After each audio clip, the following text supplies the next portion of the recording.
Joining us now, Governor Chris Sununu of New Hampshire, Nikki Haley for president surrogate. We spent a lot of time with him in New Hampshire during the primaries. Good to see you, sir. Thank you. What do you make of, especially in your state, that the Trump campaign a week ago at the convention was telling me New Hampshire's in play, and now Harris is up 6 points in the polls? Yeah, well, I tell you, she's obviously, we knew she was going to get a strong bump, right? It's not, hey, we love Kamala Harris. It's, thank goodness it's not Joe Biden, right? So there's just relief on the part of a lot of independents. So they're giving her a fresh look. And I think you're going to see that all through the month of August. It isn't until it settles in a little, people realize what they're getting, maybe the week or so after Labor Day, when I think a lot of the polls are going to kind of naturalize out. Now, here in New Hampshire, the Trump campaign has a lot of work to do. There's no doubt about it. The personal attacks don't work.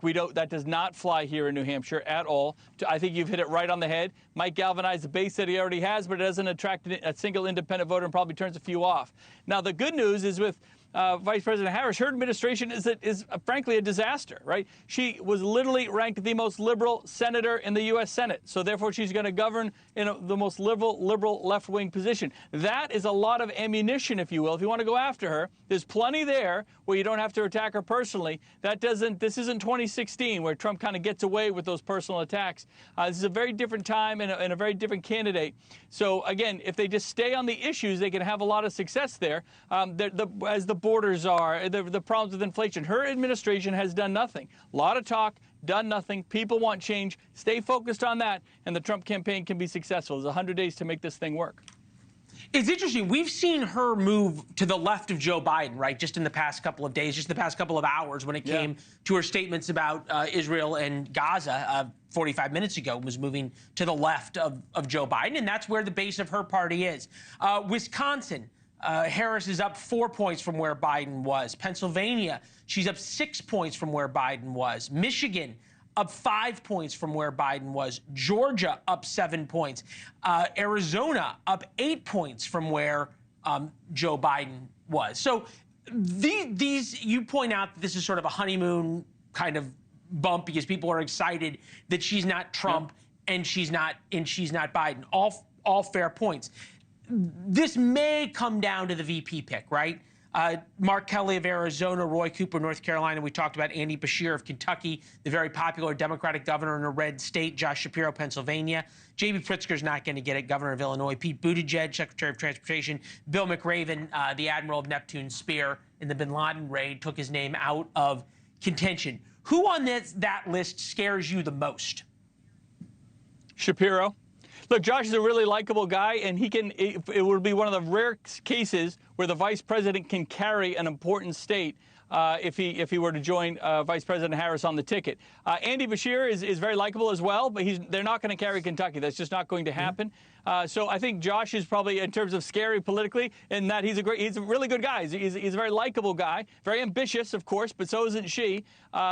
East Coast governor. There's a lot of reasons why that is a very dangerous match. But again, if the Republicans just stick to the issues, stick with unity, stick with positivity, understand that you remember we're in a general election now. You got to win those independent voters and really make sure you're taking the shine off of Kamala Harris, but not personally. That's not going to work. It's going to come off really badly, but politically, but on issues, on her lack of governance, on her. I mean, she's as bad of a public speaker as Joe Biden was. Vice President Harris is also as bumbling at times, and she doesn't have the excuse of old age. So there's a lot of opportunity there. She's gotten better on the teleprompter, to be fair. We still haven't seen her. Oh, yeah, getting better on the teleprompter. Come on, I mean, let's be honest. No, look, reading from a teleprompter is a skill. She's gotten better at it, to be fair. Off the cuff, we haven't seen her, right? Because they haven't put her out in those situations. They've kept her very protected. And they won't.